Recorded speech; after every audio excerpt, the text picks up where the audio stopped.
pas que j'étais sorcière. Même ma maman, elle n'avait pas remarqué cela. Bon, seul mon oncle, l'homme de Dieu, le prophète David, qui a remarqué que je pratiquais la sorcellerie. J'étais sorcière. Il avait remarqué, mais même comme ça, moi, ça ne me gênait pas. Je faisais toujours la sorcellerie. Je tuais les gens, je préparais. Dans la sorcellerie, j'étais servante. On m'envoyait, on me commissionnait, je préparais, on transformait les gens en animal, on égorgeait. Bon, mon oncle avait su ça, que je pratiquais la sorcellerie. Bon, il a dit à ma grand-mère, à sa mère, qu'on doit venir ici là. Quand il avait dit qu'on doit venir ici, bon, moi je n'étais pas intéressée parce qu'on m'avait d'abord donné les mauvais, un faux témoignage ici là. Je n'étais pas intéressée. Après, bon, ma grand-mère insistait, elle insistait. Bon, j'ai accepté de venir ici là. Ma maman n'avait pas accepté, même jusqu'à maintenant, elle n'est pas d'accord. Je suis donc venue. Quand je suis venue, j'ai senti une présence. Donc, j'ai senti que non, Dieu était ici là. Et j'ai vu le changement de mon oncle, le prophète David. Il avait complètement changé. Il n'était plus comme il était avant. Une forte puissance sortait de lui. De Dieu dans cette mission. Et puis, je faisais toujours sorcellerie. Mais quand on m'appelait pour mon témoignage, les gens que je travaillais avec eux dans la sorcellerie m'ont dit que ne tente même pas de dire la vérité. Ne tente même pas de dire. Si tu tentes de dire, tu vas mourir, on va te tuer. J'ai menti. Les serviteurs disent que toi-même là, ce que tu dis là même, c'est vrai. Que tu vis, c'est comme ça, je ne connais pas, je ne fais pas sorcellerie, je connais d'abord qu'on sort de son corps, qu'on mange, je ne fais pas. C'était Ezekiel me regarde, il me dit, tu es sûr que c'est vrai, que tu vis, c'est vrai. Après donc, j'ai fini de mentir, j'ai menti. Après donc, le rapport est parti chez mon oncle, le prophète David. Il m'a connu, il m'a grondé, bon, je sentais l'amour en fait, donc il avait l'amour, donc il a l'amour envers moi. Il ne veut pas que je dois rester je dois pratiquer la sorcellerie. Après, je suis partie, il a fini de me gronder, il m'a parlé, je suis partie dans mon coin, ma conscience m'a jugé. J'ai dit que bon, je suis venue ici pour un but, que je suis venue pour faire ma délivrance et je suis venue que je vais servir Dieu. Je vais être une grande servante de l'Éternel. Bon, je suis restée captive, j'ai commencé à pleurer. Après, les serviteurs m'ont consolé. Après, j'ai dit donc que je vais dire la vérité le lendemain. Donc, je suis partie me présenter, que je fais ma confession. J'ai fini de dire la vérité, j'ai parlé. En fait, on m'avait donné une marmite de sorcellerie que je dois partir poser dans la maison familiale pour que ça initie les gens dans la sorcellerie. Parce que dans le monde de la sorcellerie, je n'avais pas en fait les pouvoirs, je n'avais pas j'étais pas encore bien formée. Donc j'étais beaucoup chérie à mon papa dans le monde de la sorcellerie. Donc mon père m'aimait beaucoup. Donc il ne voulait pas que si peut-être que je pars dans une mission, accomplir une mission, ça échoue. Et puis quelque chose m'arrive, il ne voulait pas. Donc je ne sortais pas trop pour aller combattre. Et quand je suis venue ici, j'avais pour but de faire tomber le prophète David, mon oncle. J'avais pour but de lui faire tomber, donc de faire partie des gens de cette mission, de lui faire recommencer à zéro. Bon. Et puis bon, tout cela n'a pas marché. J'ai fait mon possible, tout cela n'a pas marché. Après donc, quand j'ai fini de faire ma confession, et puis donc, on m'a programmé le jeûne. On m'a donné le jeûne 3 jours secs. Ça n'allait pas. J'ai jeûné. On priait pour moi en salle de délivrance. Je voyais les choses miraculeuses, les choses que je ne croyais même pas que je pouvais voir. Je voyais les choses.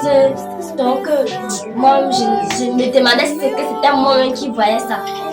Donc, je voyais les choses. Et quand je me rapprochais vers les serviteurs pour leur dire, pour leur en parler, bon, moi j'avais le doute. Je croyais qu'ils n'allaient pas me croire. Parce qu'ils allaient croire peut-être que je mens. Mais ils me croyaient toujours, ils me soutenaient toujours. J'étais toujours, quand on me donnait les jeunes, je ne cassais jamais, j'étais toujours. je jeûnais toujours. Après, donc, quand on m'a donné le jeûne pour la première fois, je n'avais jamais expérimenté, je n'avais jamais fait le jeûne 3 jours, même une journée même, je n'avais jamais fait. Quand j'étais dans le monde, je ne faisais jamais une journée sans manger. Je suis tombée malade pendant 3 jours.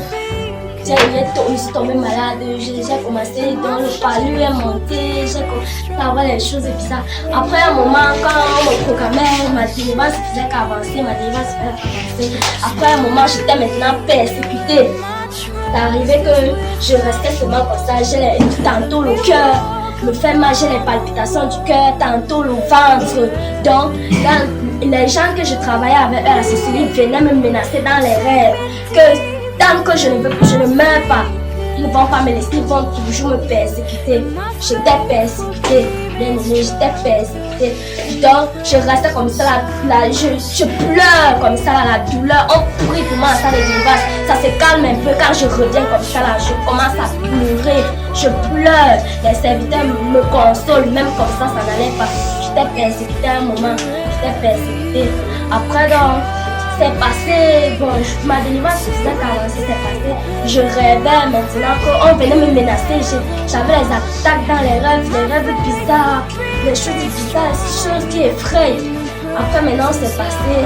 Bon, il y a eu un soir, ici là on faisait la prière de combat. Bon, c'était Ezekiel qui dirigeait. On faisait la prière de combat. Et puis bon, je suis tombée et puis donc, je me suis retrouvée dans la terre.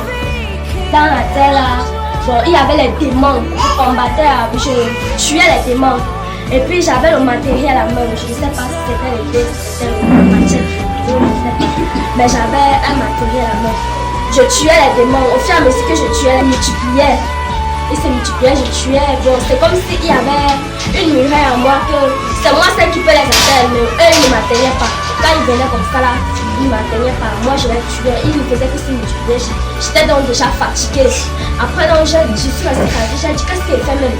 Quand j'ai dit au nom de Jésus, tous ils ont disparu. Eux tous, ils ont disparu. La terre s'est fendue, je suis encore entrée sous la terre. Là-bas alors que je suis partie trouver les vrais démons. Les démons qui étaient... Donc, ils étaient résistants que je n'avais plus la force. Je tuais certains, mais la muraille qui me protégeait, et ils résistaient à percer la muraille là pour ma terre. Je tuais les démons, je tuais, mais même comme ça, ils venaient après. Subitement, j'ai vu une lumière sortir de nulle part. C'est sorti comme ça là, au hasard, je ne sais pas d'où la lumière est sortie. C'est venu, ça a atterri au sol comme la bombe. Quand ça a atterri, ça a explosé. Tous les démons là ont été propulsés. Ça a propulsé les démons là. Les démons, quand ça mourait et puis ça disparaissait. Moi, ça m'a propulsé. Je suis partie tomber. Et puis, quand je me suis levée, la lumière là, c'était ronde comme la bombe. Après, ça s'est levé. C'est devenu une personne habillée en blanc. Ça m'a dit que les démons que tu combattais au premier tour que ils se multipliaient, c'était les démons qui étaient en toi. Mais tu combattais avec eux, tu ne savais pas que ça sortait de toi, ça sortait de moi. C'était les démons qui sortaient de moi. Maintenant, ceux que je combattais, c'est ceux qui résistaient en moi. Donc quand on priait pour moi, ils résistaient. C'était eux. Après, il m'a dit, mon combat est fini, mon combat est terminé. Tu as été délivré, mon combat est terminé. Derrière mon dos. Après, cette lumière m'a fait disparaître. Il est resté, il me faisait seulement comme ça là. Après, j'ai disparu. Bon, je vais dire merci à Dieu pour toutes les choses, pour tout ce qui m'a fait expérimenter dans cette vision, pour tout ce qu'il fait dans ma vie. Parce qu'il a dit de m'enlever fortement dans le monde. Et je connais et j'ai foi que je suis déjà totalement délivré.